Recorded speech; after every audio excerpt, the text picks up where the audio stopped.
This is the story of Cleopatra, a queen draped in myth and power, whose life bridged the fall of empires and the rise of legends. Welcome to Fall Asleep Too. If long, gentle journeys through history, philosophy and the stars bring you comfort, consider subscribing so you'll always have another story waiting.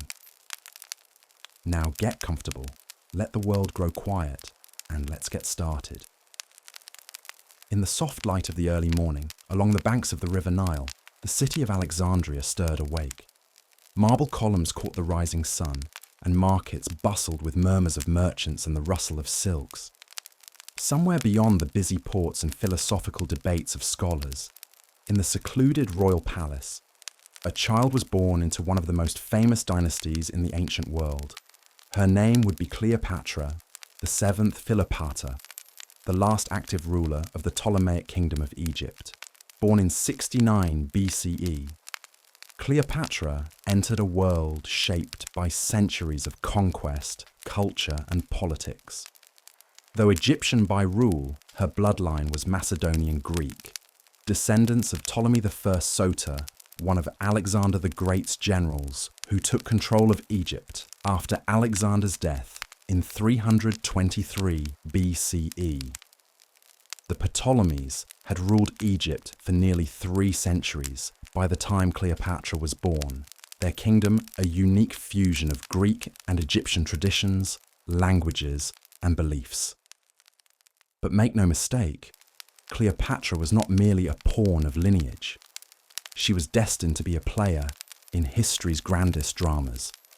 She was born into a royal household steeped in intrigue, rivalry, and danger. Her father, Ptolemy XII Auletes, was a deeply unpopular ruler. Nicknamed the flute player for his love of music, he was seen as a weak king who leaned heavily on Rome to maintain power. His relationship with the Roman Republic was one of constant debt and dependency. And though he managed to cling to the throne, it came at a price, both in coin and in pride. The court that Cleopatra was raised in was one of whispered betrayals, shifting alliances, and dangerous ambitions. Assassinations were common. Family loyalty was rare. Cleopatra would learn early that survival, especially for a woman in power, required wit sharper than a sword and charm more potent than armies. From a young age, Cleopatra distinguished herself. Unlike most of her Ptolemaic predecessors, she learned to speak Egyptian fluently, a deliberate and symbolic move. Most of the Ptolemies had ruled as Greeks in Egypt, imposing their culture while remaining aloof from the native population. But Cleopatra took a different path. She embraced Egyptian religion, customs, and even styled herself as the living embodiment of Isis, the goddess of motherhood and magic. But her true genius lay in her mind. Cleopatra was a polymath, a scholar who studied astronomy, mathematics, medicine, philosophy, and languages.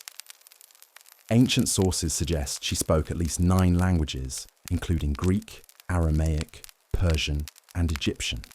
She read Homer and studied under the greatest minds Alexandria had to offer. To many, she was the embodiment of the Hellenistic world, educated, elegant, and ambitious. But behind the polished intellect and divine image, she was also a product of her time. Egypt, though rich in grain and gold, was a client kingdom of Rome, a republic that was increasingly resembling an empire. Roman legions had already begun shaping the destiny of the Mediterranean world, and Cleopatra understood from an early age that Egypt's independence was little more than a diplomatic illusion. She was still a teenager when her father died in 51 BCE.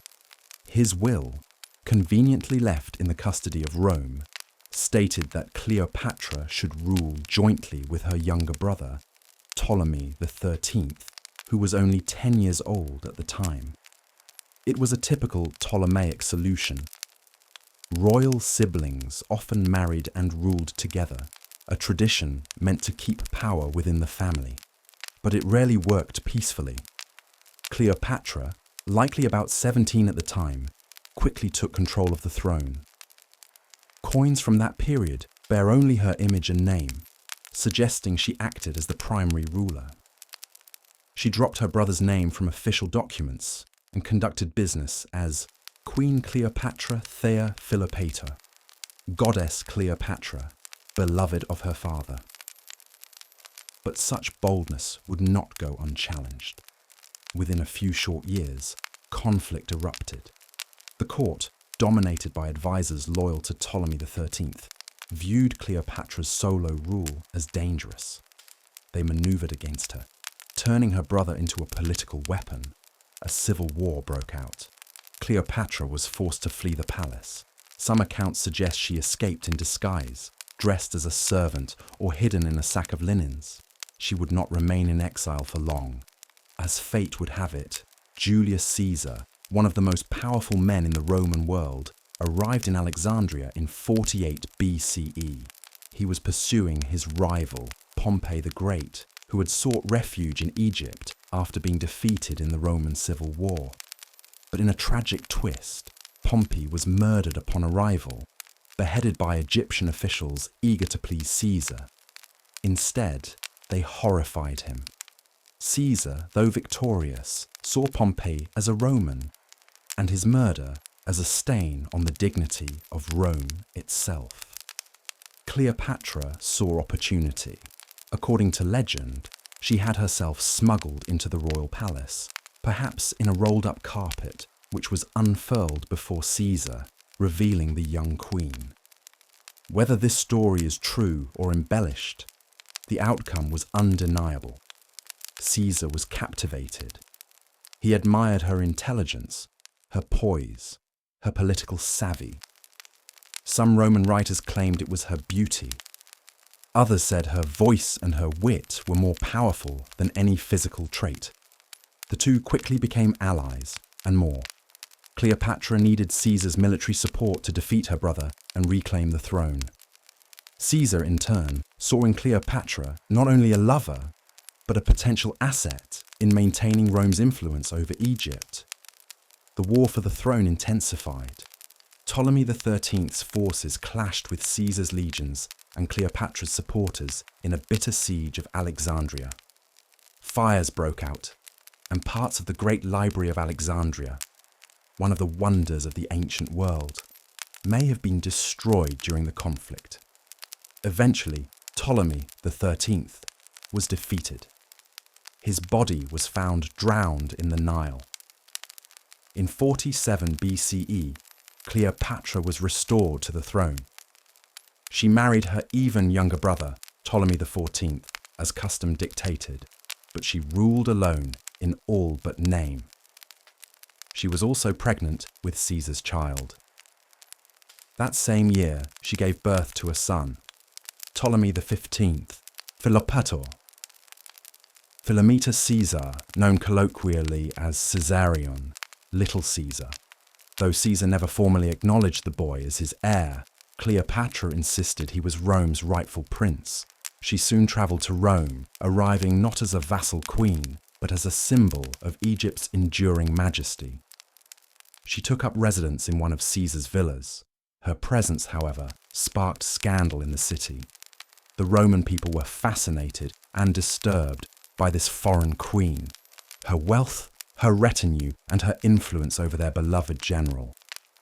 Cleopatra stayed in Rome for nearly 2 years.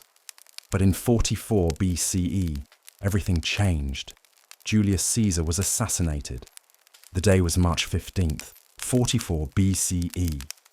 In the bustling Roman Forum, Julius Caesar, dictator, reformer, conqueror, was stabbed 23 times by a group of senators. They called themselves the Liberators. Among them were men Caesar once considered friends: Brutus, Cassius, and others who feared he was becoming a king in all but name. Rome descended into chaos. When news of Caesar's assassination reached Cleopatra, she was still in the city. Her villa across the Tiber, once a symbol of alliance and affection, became a vulnerable position. She was now a foreign queen, the mother of Caesar's child, in a hostile city suddenly stripped of its protector. The atmosphere turned cold. Rome, which had once been awed by Cleopatra's presence, now whispered of her danger. Cleopatra, understanding the moment, made a swift decision. She returned to Egypt. When she arrived, she brought with her a different kind of power, a mother's ambition. In her heart, she believed her son Caesarion was the true heir of Julius Caesar. Not the chosen successor, perhaps, but his blood, his legacy. This belief would shape her politics for the rest of her life. Meanwhile, in Rome, the power vacuum left by Caesar's death sparked civil war. On one side were the liberators, Brutus and Cassius. On the other, Caesar's loyalists, led by Mark Antony, a fiery orator and general, and Gaius Octavius, Caesar's great-nephew and adopted heir, who would soon become known as Octavian. Their rivalry would shape the fate of the Roman world, and Cleopatra would soon be drawn into it once more. In the years following Caesar's death, Cleopatra focused on consolidating power in Egypt. She elevated Caesarion to co-regent, naming him King of Kings, though. He was still a child. Her younger brother and nominal husband, Ptolemy XIV, died under mysterious circumstances, likely poisoned.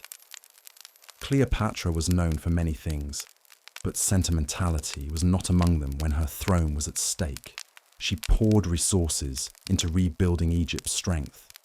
Temples were renovated, trade routes reopened, coins were minted with her image, not shared with a male counterpart, but hers alone.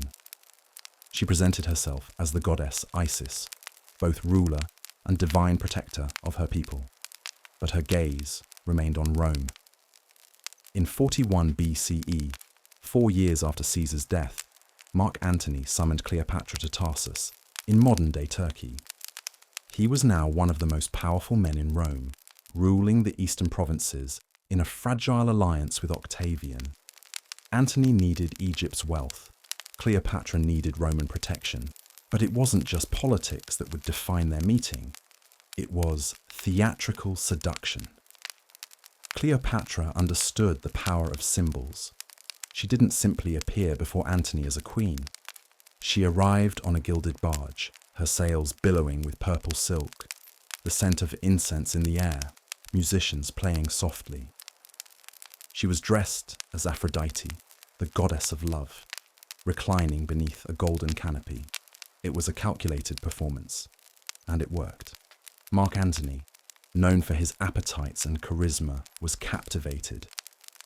Ancient sources suggest he was struck not just by her beauty, but by her intellect and charm, a pattern familiar from Caesar's story. The two began an alliance that quickly turned romantic and then inseparable. Cleopatra invited him to Alexandria, where he remained for months, enjoying feasts, hunting expeditions, and the comforts of her luxurious court. The Roman world looked on with disapproval. To many senators, Antony was becoming enthralled, even enslaved, by a foreign queen. But to Cleopatra, Antony was a means to an end, and perhaps something more. She bore him twins in 40 BCE, Alexander Helios and Cleopatra Selina. A year later, another son followed, Ptolemy Philadelphus. The children were given royal titles, and Cleopatra's status as the mother of Rome's future kings was solidified in her eyes. But Rome would not see it that way. While Cleopatra and Antony built their Eastern dream, the tension with Octavian grew. Octavian, the adopted son of Caesar, was slowly consolidating power in the West. His rhetoric was cold, calculated, and effective. He painted Antony as a traitor, a man who had abandoned Roman virtues for the luxuries of the East and the manipulations of a foreign woman. Back in Alexandria, Cleopatra and Antony made bold moves. In 34 BCE, during a grand ceremony known as the Donations of Alexandria, Cleopatra and Antony appeared on a golden throne, dressed in regal Egyptian garb. They declared Caesarion to be Caesar's legitimate son and heir, while distributing territories among their children. Alexander Helios was named King of Armenia and Media. Cleopatra Selene was named Queen of Cyrenaica. Ptolemy Philadelphus was named King of Syria and Asia Minor. Cleopatra herself was declared Queen of Kings. To the Roman Senate, this was nothing short of blasphemy. Octavian seized the moment. He launched a propaganda campaign like none before. He published Antony's will, real or forged, claiming that Antony intended to be buried in Alexandria, not Rome. The message was clear. Antony had turned his back on his country for the sake of Cleopatra. In 32 BCE, the Roman Senate officially declared war, not on Antony, but on Cleopatra. The final act was in motion. The year was 31 BCE. The Mediterranean world stood on the edge of a final confrontation, a war that would determine not just the ruler of Rome, but the very future of Egypt and of Cleopatra herself. The opponent was no longer just Octavian, it was an empire in the making. Octavian had the Senate's support, the loyalty of the Roman people, and most critically, command of Rome's legions. His power rested not on flamboyant displays or mythical titles, but on discipline, administration, and relentless ambition. He was not a warrior like Antony, nor a lover like Caesar. He was a new kind of ruler, quiet, strategic, and absolute in his vision. And yet Cleopatra and Mark Antony still held one thing: hope. Their combined forces, both Egyptian and Roman, were still substantial. They commanded fleets, soldiers, and wealth. In the city of Ephesus, on the Ionian coast, they gathered their navy, planning to strike a decisive blow against Octavian. But the cracks had already begun to show. Even among Antony's officers, Cleopatra's presence stirred unease. Many Roman soldiers were uncomfortable with taking orders from an Egyptian queen. Cleopatra, always aware of appearances, did not shy away. She equipped her own fleet, 60 ships adorned with purple sails and golden prows, and made clear that she would not merely be an observer. She would fight beside her lover. Their combined fleets sailed to the promontory of Actium, a small bay on the western coast of Greece.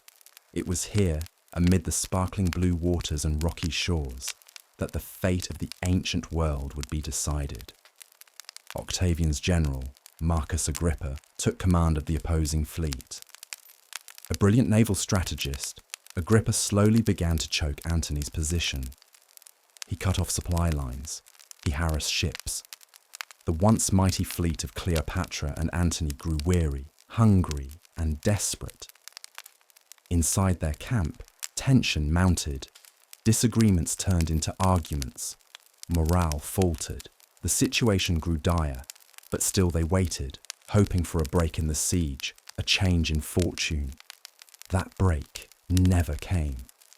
On the morning of September 2nd, 31 BCE, sails were hoisted.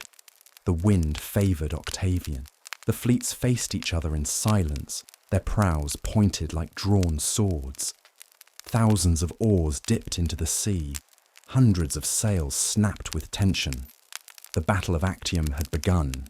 It was a strange battle, not the thunder of cavalry or the clash of infantry, but a slow, grinding naval engagement. Galleys crashed, flaming arrows arced across the sky, and Roman soldiers leapt from deck to deck. Cleopatra's ships, heavier and more ornate, struggled to maneuver.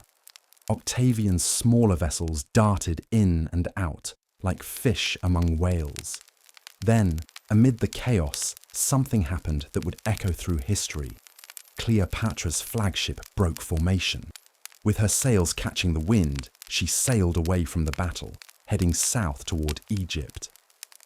Antony, upon seeing her departure, made a fateful choice. Abandoning the command of his fleet, he too turned from the battle and followed her. It was not merely a retreat. To many of his soldiers, it was a betrayal. The fleet collapsed. Without leadership, morale crumbled. Some ships surrendered, others burned. The sea, once calm, now swirled with wreckage, ash, and broken ambitions. Octavian had won. Not just the battle, but the future.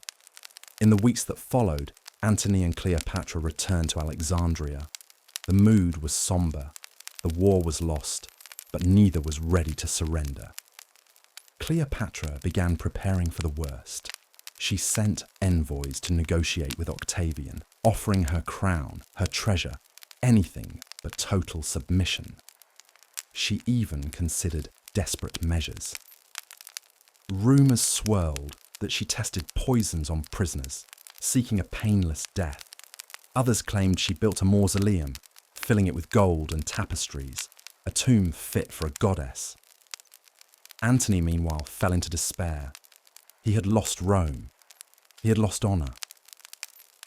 His name, once spoken with admiration, was now a cautionary tale. But Cleopatra had not yet given up. She knew Octavian respected power. She arranged one last meeting with him, not on the battlefield, but face to face. The details of their encounter remain uncertain, but it's believed she tried to use her old skills: persuasion, charm, political intrigue. She may have even offered herself, as she once had to Caesar and Antony. But Octavian was not a man of passion. He was a man of calculation. He refused her offers. He would not share power. He would not recognize Caesarion. Egypt would be conquered, and Cleopatra would not rule. When she returned to her palace, Cleopatra knew what must come next. Shortly after, false news reached Antony. Cleopatra was dead. Whether it was a misunderstanding or a deliberate ploy, we may never know. But Antony, overcome with grief, did what so many tragic figures have done. He fell upon his own sword, but he did not die immediately. Wounded and bleeding, he was brought to Cleopatra's mausoleum where she had barricaded herself. He died in her arms, whispering words that the centuries have since lost. She was now alone. A few days later, Octavian entered Alexandria in triumph. Egypt was his. The Ptolemaic dynasty, which had ruled for nearly 300 years, was over. But Cleopatra had one final act to give. She requested time to prepare herself. She dressed in the robes of Isis, surrounded by her attendants. She adorned herself with jewels, perfumes, and ceremonial symbols.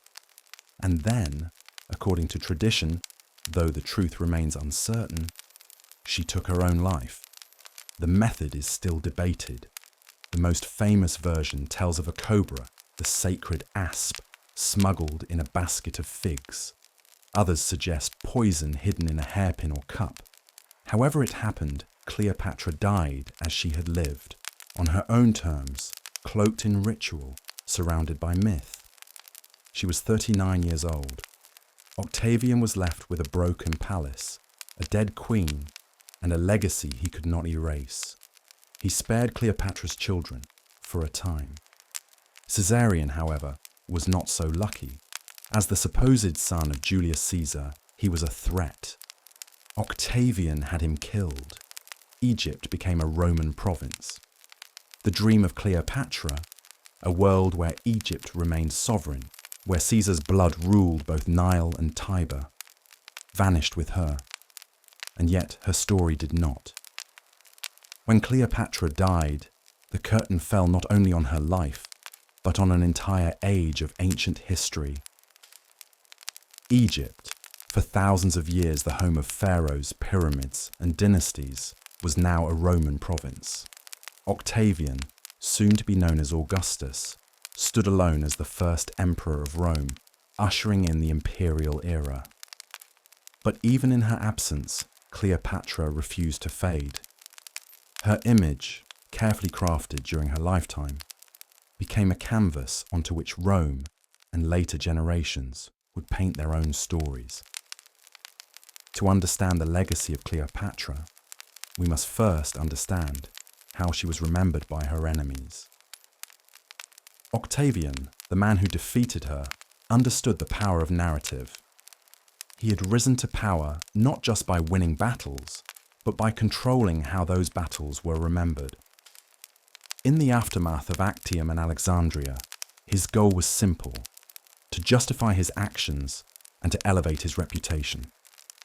And so, Cleopatra was cast in a role, not as a ruler, not as a scholar or strategist, but as a seductress, a foreign temptress who had ensnared not one, but two great Roman leaders.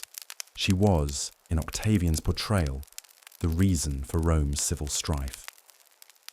It wasn't Antony's ambition that had caused war. It was Cleopatra's influence. She had bewitched him, manipulated him, and led him away from his duties as a Roman. The Roman poets followed suit. Virgil, in his Aeneid, described Cleopatra as a fatal queen, leading a horde of monsters against noble Roman arms. Horace wrote of her madness, her pride, her death as a kind of triumph for Roman values. Plutarch, writing decades later, would try to restore some complexity to her story. But even he was shaped by earlier sources, and the view of Cleopatra as dangerously alluring remained strong. In these accounts, Cleopatra was no longer a ruler, she was a warning. Yet despite these efforts to diminish her, something else began to happen. The very image that Octavian tried to weaponize, the powerful woman who defied empire, began to fascinate. The centuries passed, the Roman Empire rose, transformed, and eventually fell. But Cleopatra remained. In medieval Europe, she was remembered in contradictory terms, sometimes as a cautionary tale of sin, other times as a romantic heroine. In Islamic scholarship, she was discussed as a wise philosopher queen, a woman of science and intellect. In the Renaissance, artists began to reimagine her death. Paintings flourished. Cleopatra with the asp at her breast, draped in silks, staring nobly into death. She became the subject of tragedy, not treachery. By the 17th century, Shakespeare gave her a voice that still echoes today. In Antony and Cleopatra, she is witty, passionate, defiant. Her final lines, "Give me my robe, put on my crown, I have immortal longings in me," are among the most famous in English literature. In his hands, she is no longer Rome's enemy. She is the eternal queen. But who, truly, was Cleopatra? What lies behind the masks, the Roman slander, the Renaissance paintings, the Hollywood glamour? The answer, as always, is complex. Cleopatra was a woman of unusual intelligence and education. She ruled not from behind a curtain, but from the throne. She navigated one of the most dangerous political landscapes in history, a world dominated by Rome, by war, by male ambition, and did so with calculation, skill, and often courage. She did not inherit a golden age. When she took the throne, Egypt was fractured, impoverished, and dependent. And yet, under her rule, it stabilized. Roads were built, temples restored, coins minted with her image traveled across the eastern Mediterranean. She used language as a tool. She was the first Ptolemaic ruler to speak Egyptian fluently, embracing the culture and religion of the people she governed. She also spoke Greek, Latin, and other tongues, making her a bridge between civilizations. She used mythology as a mirror. By casting herself as Isis, she invoked not just divinity, but continuity, aligning herself with thousands of years of tradition, while also asserting her unique role. She used love, yes, but not passively. Her relationships with Caesar and Antony were not mere affairs. They were alliances, forged for survival, influence, and protection. She bore them children, yes, but she also shared ideas, resources, and vision. She died not in shame, but in defiance. Her final act was one of control. choosing death over the humiliation of being paraded through the streets of Rome. That image, Cleopatra choosing her end, dressed as a goddess, poised, regal, became one of the most enduring scenes in history. And her children, though scattered and defeated, carried part of her legacy forward. Her daughter, Cleopatra VII, was taken to Rome and raised in Octavian's household. She later became Queen of Mauritania, a region in North Africa, and ruled with intelligence and success. In her, perhaps, Cleopatra's bloodline and brilliance lived on. Today, Cleopatra remains a symbol of beauty, of power, of tragedy. But beyond the legend, there is a woman who refused to disappear, even when history tried to bury her. Her story has been told and retold across languages, continents, and centuries. Each generation sees her anew, a queen, a lover, a scholar, a myth. And perhaps that is her greatest triumph. She ruled an empire. She stood against Rome. She shaped her world with pen, mind, and presence. And 2,000 years later, we are still speaking her name. To understand Cleopatra, we must understand Alexandria, the shining capital of Egypt, her home, her stage, her sanctuary, and ultimately her grave. Alexandria was not merely a city, it was a vision. Founded by Alexander the Great in 331 BCE, it was meant to be a bridge between worlds, Greek and Egyptian, East and West. Nestled on the Mediterranean coast, with its great harbour stretching into calm blue waters, Alexandria rose from the sands like a promise of something eternal. By the time of Cleopatra, it had grown into one of the largest and most cosmopolitan cities in the world. Marble streets echoed with dozens of languages. Merchants from as far as India and Spain traded spices and silk. Philosophers debated in public halls. Sailors worshipped in temples dedicated to gods from every known land. At the heart of the city stood the great library of Alexandria, a wonder of the ancient world, said to hold hundreds of thousands of scrolls.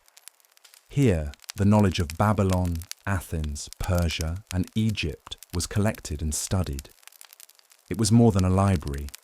It was a symbol of human ambition, a sanctuary of ideas. Attached to the library was the Mausion, or the Temple of the Muses, a place of research, of experimentation, of poetry and science. It attracted the finest minds of the age, mathematicians like Euclid, astronomers like Hipparchus, doctors, engineers, and linguists. In a world still ruled by superstition, Alexandria dared to ask questions. It was in this city, amid scrolls and stars, that Cleopatra was educated. But Alexandria was also a city of paradox. Though it glittered with marble and gold, it rested upon layers of power and conquest. Its founders, the Ptolemies, were Greek-speaking Macedonians, foreigners who had taken Egypt as their prize after Alexander's death. For centuries, they ruled not as pharaohs of the native tradition, but as monarchs of a Greek elite, often disconnected from the people they ruled. The Ptolemies built temples in Egyptian style, adopted Egyptian names, even posed as gods in the tradition of the pharaohs. But few spoke the language. Fewer still lived as Egyptians. Cleopatra was different. From early in her life, she sought to bridge the gap between ruler and ruled. She spoke fluent Egyptian. She participated in Egyptian religious rituals with sincerity, not symbolism. She embraced both her Hellenistic heritage and her Egyptian role. She was both Cleopatra and Isis, queen and goddess, philosopher and priestess. But she also inherited a dynasty built on blood. The Ptolemaic family line, though long-lasting, was infamous for its internal violence. Brothers killed brothers. Sisters poisoned rivals. It was common for royal siblings to marry one another, continuing the ancient pharaonic custom, not for love, but to concentrate power. This practice, however, often led to instability and isolation, especially in a world where Rome viewed such customs with disgust. By Cleopatra's time, the dynasty was already in decline. Her father, Ptolemy XII, had nearly lost the throne more than once. His reign was marked by debt, bribes, and uneasy alliances with Rome. He had seen with his own eyes how little sovereignty Egypt truly held. When Cleopatra rose to power, she did so atop a crumbling pyramid of dynastic pride and political compromise. She inherited not a golden kingdom, but one fragile, battered, and deeply indebted to Roman banks and generals. And yet, she ruled with vigour. She travelled along the Nile in traditional royal barges, appearing before her subjects as a living deity. She made offerings in ancient temples to gods like Osiris, Hathor, and Anubis. At the same time, she held salons with Greek philosophers, studied mathematics, and engaged in diplomacy in Latin and Greek with equal fluency. She ruled as a queen of two worlds, and both demanded her attention. Her Egypt was a land of contradictions. The rural countryside, where farmers still worshipped ancient gods and sowed wheat as their ancestors had for centuries, stood in contrast to Alexandria's glittering urban life, where Greek drama, Roman law, and Egyptian magic existed side by side. In the deserts beyond, sacred temples echoed with the same prayers spoken in the days of the pyramids. But in Alexandria, new gods were born. Serapis, a blend of Greek and Egyptian deities, worshipped by both Greeks and native Egyptians in shared shrines. The economy thrived on grain. Egypt was the breadbasket of the Mediterranean. Its fields fed Rome. Its taxes enriched the crown. Cleopatra understood this deeply. She monitored harvests, reformed taxation, and built grain silos to safeguard against famine. She was not a ruler in title alone.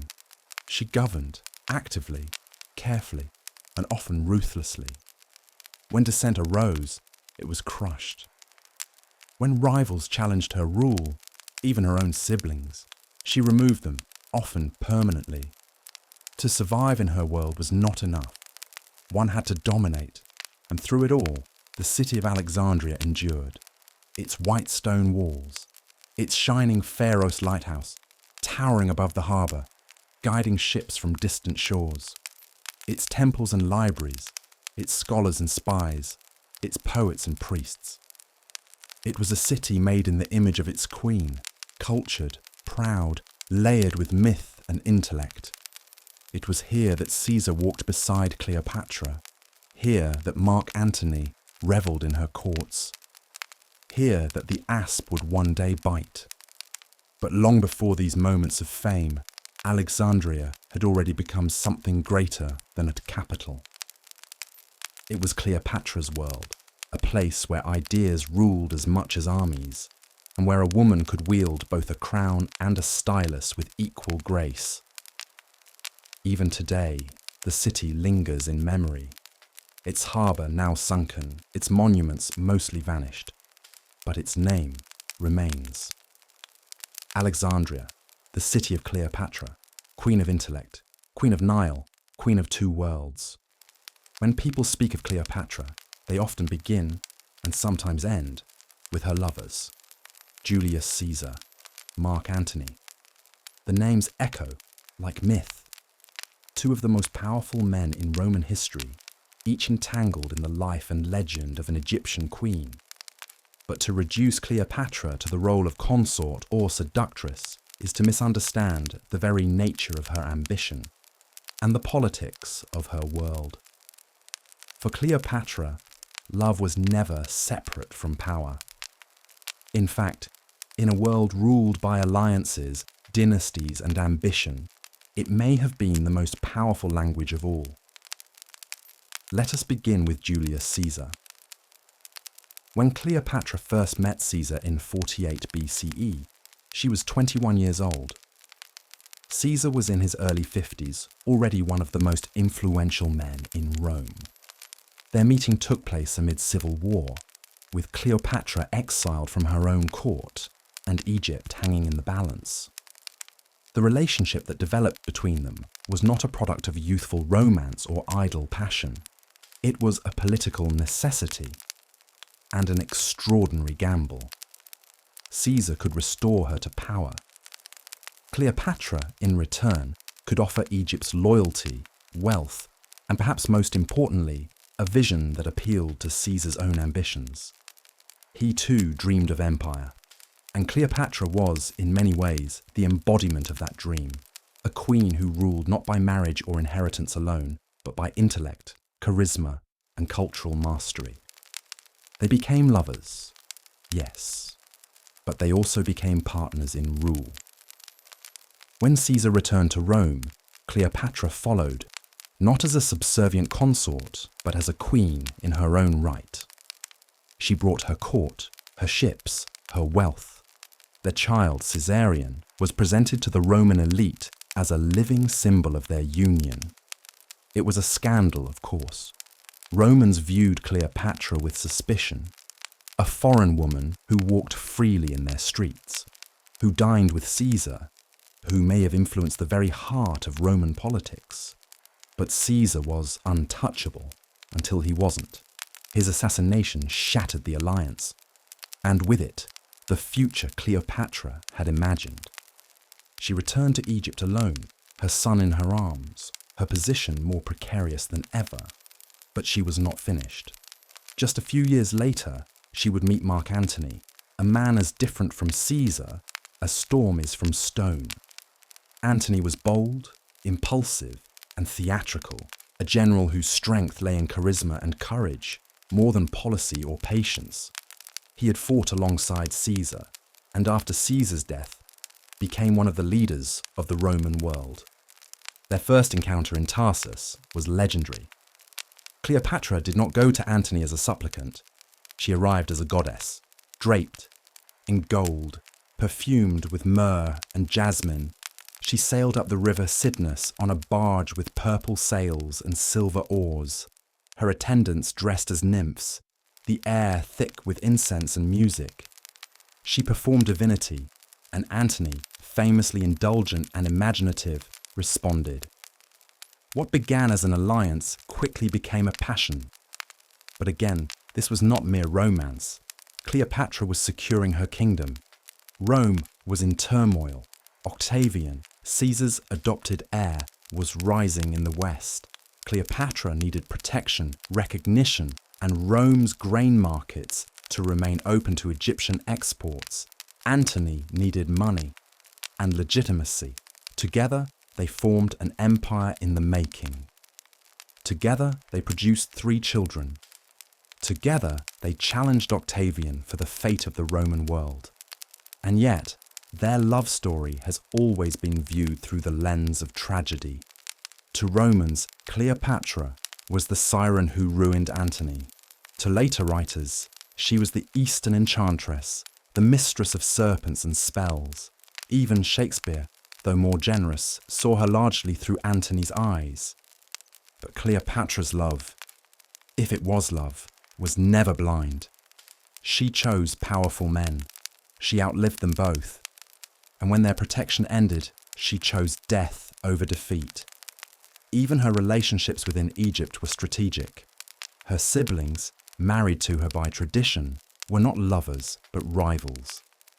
Ptolemy XIII tried to oust her from the throne. He drowned in the Nile. Ptolemy XIV, the younger brother she married after Caesar's intervention, vanished from records soon after Caesarion's birth. Likely, he was poisoned. Cleopatra's sister, Arsinoe, was exiled after a failed rebellion and later executed, reportedly at Cleopatra's request, in a temple sanctuary, a violation that shocked the ancient world. But Cleopatra saw threats clearly and dealt with them swiftly. She was not merciful when mercy meant weakness. Even her son Caesarion, though cherished, was ultimately a political tool. Her entire vision for Egypt's future rested on him. The son of Caesar, the king of kings, the embodiment of East and West. She invested in his image, gave him titles, placed him beside her on thrones and coins. But Rome would never accept him. And in the end, he too was killed. And yet, in all of this, alliances, affairs, assassinations, Cleopatra remained unapologetically herself. She used every tool available to her: intelligence, language, ceremony, seduction, wealth, bloodline. She wove politics and intimacy into a single thread and walked it like a tightrope stretched across two collapsing empires. Perhaps she did love. Perhaps she felt heartbreak, loss, longing. But she also understood something deeper, that in her world, love was never separate from power, and power was always a matter of survival. Cleopatra lived in a world where men ruled with legions, where alliances were sealed with blood, where betrayal was an afternoon's work. And in that world, she ruled with ink, words, gold, and glance. Her relationships were not flaws. They were her weapons, and for nearly 20 years they worked. Cleopatra died in 30 BCE, and yet she never really left. Her life, complex, political, triumphant, and tragic, ended behind the sealed doors of a mausoleum in Alexandria. But in the centuries that followed, Cleopatra, the woman, was replaced by Cleopatra, the symbol. She became a mirror for whatever age was telling her story. And in that mirror, history and myth blurred. The first portrait of Cleopatra to survive after her death was not one she would have approved. It came from the hand of her enemies, the Roman poets and chroniclers who served the regime of Octavian, now Augustus, the first emperor of Rome. To Augustus, Cleopatra was the villain. It was politically useful to paint her as a corrupting foreign influence, the seductive enchantress who led noble Mark Antony astray. In doing so, Augustus could frame his victory not merely as a civil war, but as a defense of Roman purity against Eastern decadence. And so began the long tradition of Cleopatra, the femme fatale. In Roman sculpture and coinage, Cleopatra's image was altered. The fine features of her busts were replaced with sharper lines, her nose elongated, her brow hardened. She became a caricature, not beautiful, but cunning, not royal, but dangerous. This version endured. It was picked up by Plutarch, the Greek historian writing a century later. Though more balanced, he still cast Cleopatra in the mold of the dramatic and seductive. He emphasized her charm, her intelligence, her voice. He told the tale of her being unrolled from a carpet before Caesar, of her lavish feasts with Antony, of her theatrical suicide, the asp at her breast. His biography of Antony, in which Cleopatra played a central role, would become the primary source for Shakespeare, and thus for modern imagination. The medieval world had a different relationship with Cleopatra. In Christian Europe, she was often seen as a symbol of vice and sin, a warning against female power, lust, and rebellion. In illuminated manuscripts, she appeared alongside other fallen women like Jezebel and Delilah. Her suicide was not noble, but damnable. Yet in the Islamic world, Cleopatra's story evolved differently. Arabic scholars, drawing from both Greek and Egyptian sources, remembered Cleopatra as a philosopher and scientist. She was credited with writing treatises on alchemy, medicine, and mathematics. Some even regarded her as an early chemist, associating her name with proto-scientific texts. This Cleopatra, a woman of knowledge, reason, and wisdom, bore little resemblance to the temptress of Roman slander. And then came the Renaissance. Europe rediscovered the classical world. Artists and playwrights mined the ancient texts for inspiration. Cleopatra returned, but now not as villain, nor as scientist, but as tragic heroine. Painters adored her. She was depicted in soft oils and marble light, reclining on cushions, her eyes heavy with fate. The moment of her death, always the death, was a favourite subject. She dies gracefully, often beautiful, always dressed in silk, with the asp poised like a jewel on her skin. Painters such as Guido Reni, Claude Lorrain, and Artemisia Gentileschi gave her drama and pathos. She became a symbol of feminine power, brought low by love or destiny or both. And then came Shakespeare. In his Antony and Cleopatra, written around 1606, he gave Cleopatra the one thing she had always seemed denied by history, a voice. His Cleopatra is fierce, sarcastic, cunning, romantic, defiant, and above all, alive. She teases Antony, manipulates messengers, curses Rome, praises Egypt. She is both queen and woman, vulnerable and mighty. Her final lines before death are among the most quoted in his works. "Give me my robe, put on my crown, I have immortal longings in me." This was Cleopatra not as symbol, but as character, and audiences responded. Her story endured across the centuries. In the 18th and 19th centuries, the image of Cleopatra evolved yet again. She was caught up in the Orientalist fantasies of European imperial powers. Artists and writers, enchanted by Egypt's ruins and its perceived exoticism, turned Cleopatra into a figure of the East, mysterious, erotic, luxurious, and doomed. In this period, she appeared in operas, ballets, romantic novels, and engravings.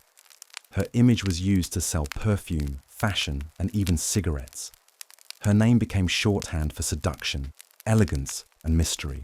But the 20th century would bring perhaps the most influential portrayal yet. In 1963, Cleopatra arrived on screen, in colour, in cinemascope, in gold and velvet, played by Elizabeth Taylor in one of the most expensive films ever made. It was a spectacle. The sets were grand, the costumes dazzling, the drama monumental, but it was also a product of its time. Taylor's Cleopatra was Hollywood's version, part soap opera, part icon, part fantasy. She was magnetic and majestic, but still filtered through the lens of Western beauty standards and Cold War era themes of empire and identity. Still, for many, this Cleopatra became the definitive one, the face that comes to mind even today when her name is spoken. But modern scholarship has begun to challenge these portrayals. In the late 20th and early 21st centuries, historians and writers, many of them women, began to peel back the layers of myth. They asked not what Cleopatra symbolized, but who she was. Books like Stacy Schiff's Cleopatra, A Life and Countless Academic Studies reframed her story. They emphasized her intelligence, her leadership, her political maneuvering. They debunked the idea that her power came from beauty alone, noting that ancient coinage depicts her with a strong, somewhat masculine face, a sign of authority rather than vanity. They explored her multiculturalism, her identity as a Greek ruling Egypt, speaking multiple languages, navigating empires with diplomacy and daring. They returned to the fact that she ruled for over 2 decades during one of the most volatile periods in ancient history, a time when few women ruled at all, and even fewer with such independence. And they asked, why has the world been so eager to reduce her? Why has her political brilliance been overshadowed by her personal relationships? Why has her story been told almost exclusively by the men who sought to destroy her? The answers lie not in Cleopatra, but in us. Each era tells her story in its own image.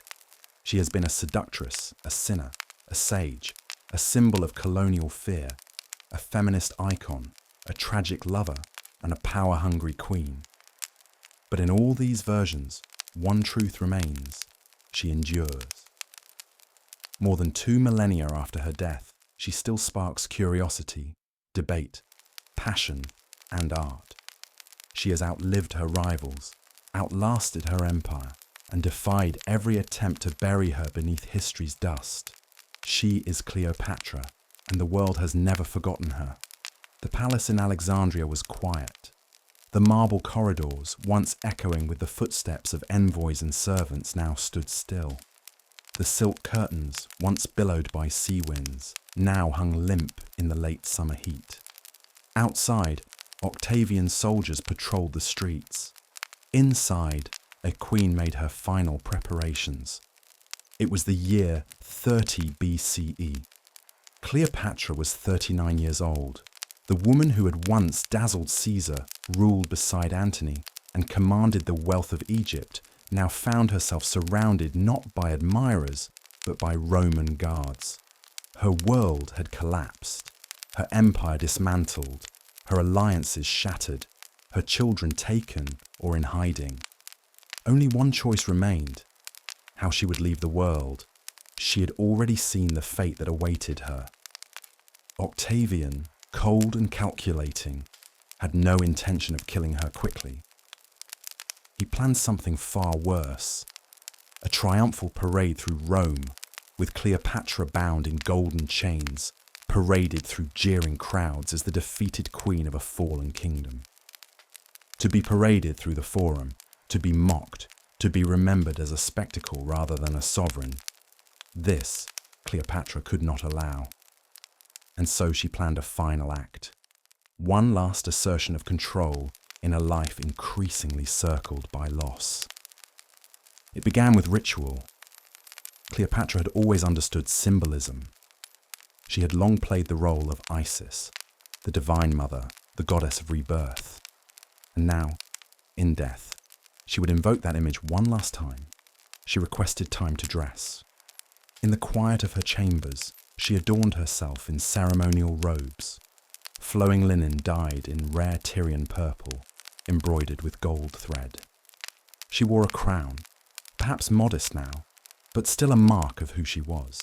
Her skin was perfumed with oils, frankincense, myrrh, rose. On her wrists, golden bracelets clinked softly as she moved. Beside her were 2 loyal attendants, Iras and Charmian. They too had chosen to die with her. She entered the mausoleum she had built for herself. The tomb that was also a sanctuary, filled with treasures, scrolls, offerings, and statues. It was a space meant to echo the halls of the gods. Within it, she would end her mortal reign and step into legend. The method of her death remains a mystery. The most famous version, told by Plutarch and repeated for centuries, is that Cleopatra arranged for a venomous asp to be smuggled into the tomb, hidden in a basket of figs. After a final meal, she held out her arm, and the serpent struck. Death, in this telling, came quickly, painlessly, like sleep. Other sources suggest she used a poisoned hairpin or a vial of toxin hidden in her jewellery. Still others argue the Romans helped arrange her death, preferring suicide to a public execution. We may never know. What we do know is this: when Octavian arrived, the doors to the mausoleum were sealed. His soldiers broke through to find Cleopatra dead, dressed in royal garb, lying on a golden couch. Iris was already gone. Charmian, dying, is said to have adjusted her queen's crown and, when asked if this was well done, replied, "Perfectly so," as befitting one of Cleopatra's descendants. It was, in many ways, the most Cleopatra ending possible: regal, composed, symbolic, and utterly final. Octavian was furious. He had wanted her alive.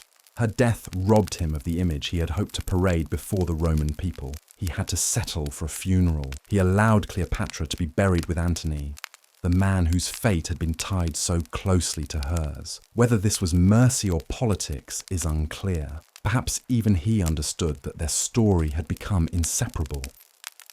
Together, they were laid to rest, not in Rome, but somewhere in the sands of Egypt, perhaps near the Nile, or under a long-lost temple. Their tomb has never been found, and yet she lives on, in scrolls and scripts, in poems and paintings, in the curve of a statue's cheek, in the silence of a museum gallery, in the countless stories whispered at dusk, or recorded in gold-leafed books, or flickering across a screen. Cleopatra's death was not a defeat. It was a statement, a refusal, a queen, even in her final breath, choosing how history would see her, not as a prisoner, but as a legend. More than 2,000 years have passed since Cleopatra's death. Empires have risen and fallen. Languages have faded. Cities have crumbled into sand. And yet, her name remains. She has been called a goddess, a temptress, a traitor, a genius. But beyond all titles, she was something far rarer, a woman who ruled in a world where few women could. She lived with ambition, she died with intention, and in between, she shaped the fate of nations. We remember her not because she was perfect, but because she was impossibly human, proud, brilliant, strategic, flawed, brave. A queen of intellect, a symbol of power, a soul who chose how her story would end. In the silence of night, as the Nile flows endlessly beneath the stars, her legend still stirs. Cleopatra, she came, she ruled, she endured,